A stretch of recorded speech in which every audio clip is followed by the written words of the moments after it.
isa sa kanila ang templo. Magiging Diyos nila ako, sila'y magiging bayan ko. Alleluia, Alleluia, Alleluia,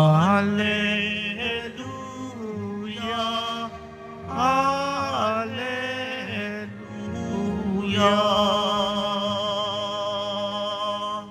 Sumainyo ang Panginoon. At sumaiyo rin. Ang mabuting balita ay kay San Juan.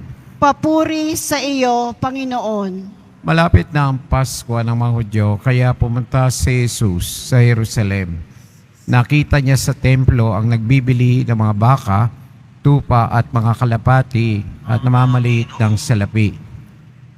Gumawa siya ng isang panghagupit na lubid at pinagtabuyan palabas ang mga lakal pati ang mga baka at tupa. Sinabog niya ang mga salapi na mga namamaliit at pinagtataob ang kanilang mga hapag. Sinabi niya sa mga nagbibili ng kalapati, "Alisin niyo rito ang iyan. Huwag ninyong gawing palengke ang bahay ng aking ama." Naalala ng kanyang malagad ang sinabi sa kasulatan, "Ang aking malasakit sa iyong bahay ay parang apoy nag-aalab sa puso ko." Dahil dito, tinanong siya ng mga pinuno ng Hudyo, "Anong tanda ang ipakikita mo upang patunayang may karapatang kang gawin ito?" Sumagot si Jesus, "Gibain ninyo ang templong ito at muli ko itatayo sa loob ng 3 araw." Sinabi ng mga Hudyo, 46 na taong ginawa ang templong ito at itatayo mo lamang sa loob ng 3 araw. Ngunit ang templong tinutukoy ni Jesus ay ang kanyang katawan. Kaya nang siya ay muling mabuhay, naalala ng kanyang malagad ang sinabi niyang ito at naniwala sila sa kasulatan at sa mga sinabi ni Jesus. Ang mabuting balita ng Panginoon. Pinupuri ka namin, Panginoong Hesukristo. Magsiupo po muna ang lahat.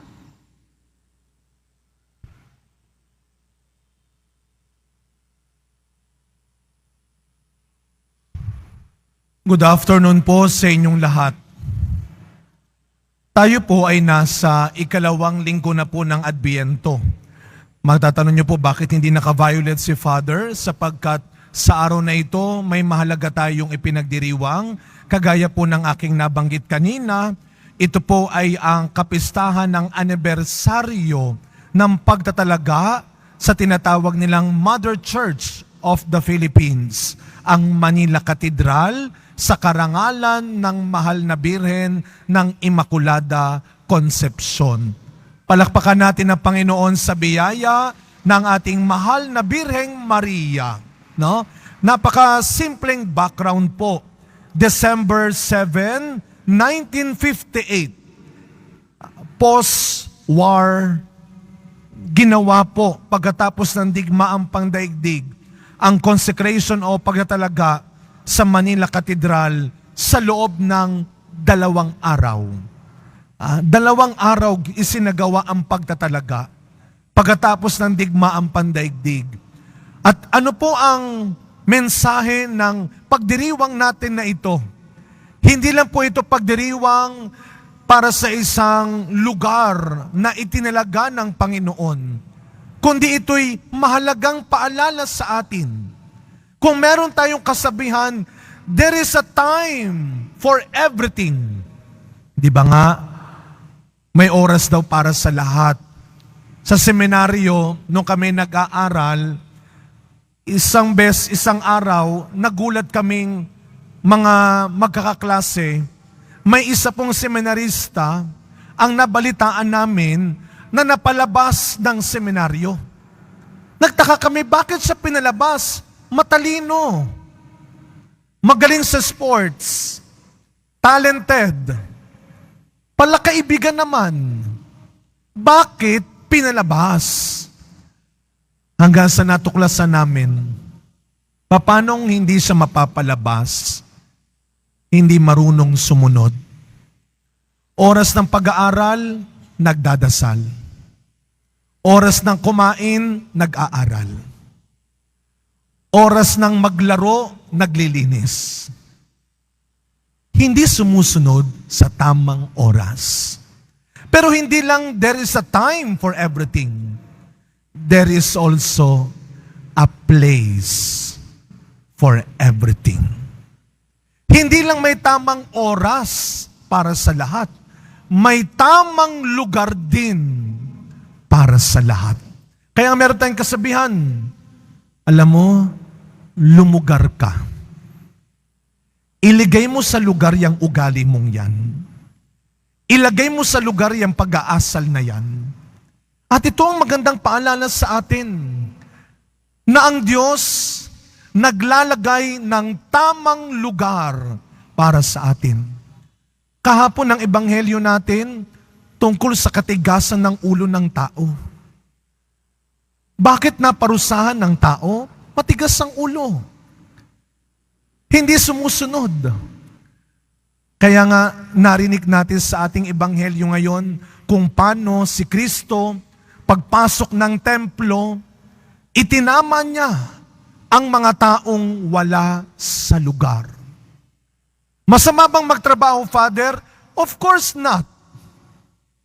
Masama po bang maghanap buhay? Hindi. Masama bang magsikap para sa mga anak ko? Hindi. Ano ang masama? Yung nang aagaw ka ng hindi sa iyo. Nasa loob ka na ng simbahan, trabaho pa rin pinag-uusapan nyo. Nasa loob ka na ng simbahan, kismis pa rin ang inaatupag natin. Nasa loob ka na ng simbahan,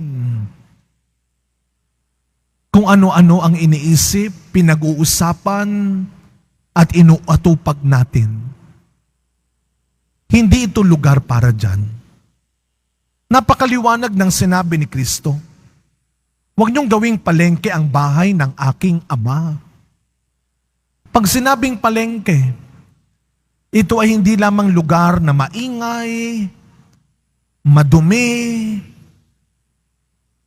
Huwag nating agawin sa Diyos ang para sa Kanya.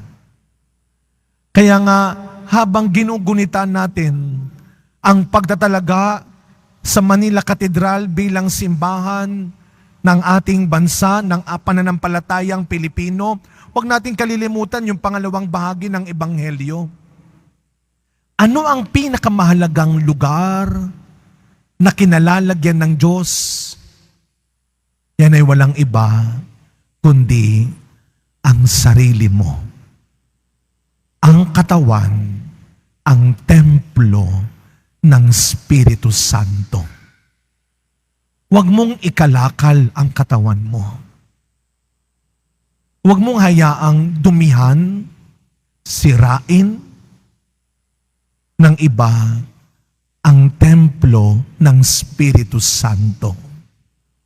Huwag mong hinahayaan na binababoy nila, binabastos nila, sinisira nila ang katawan mo. Bigay ng Diyos yan, nakalaan para magtrabaho ng tapat, para kumilos ng maayos, para maglingkod ng totoo. Sa pagkapatuloy na misa natin, mga kapatid, katulad ni Maria, ibinigay niya ng buong buo ang kanyang sarili sa Panginoon, pati ang kanyang katawan. Hinayaan ni Maria na ang kanyang katawan ay maging sisidlan ng ating kaligtasan. Sana tayo rin, hayaan mong manatili ang Diyos sa loob ng bahay ninyo. Huwag niyong punuin lang ng kasangkapan ng kikitain ng bahay ninyo. Punuin ninyo ng mga taong marunong magpatawad, magtulungan, magbigayan, at magmahal.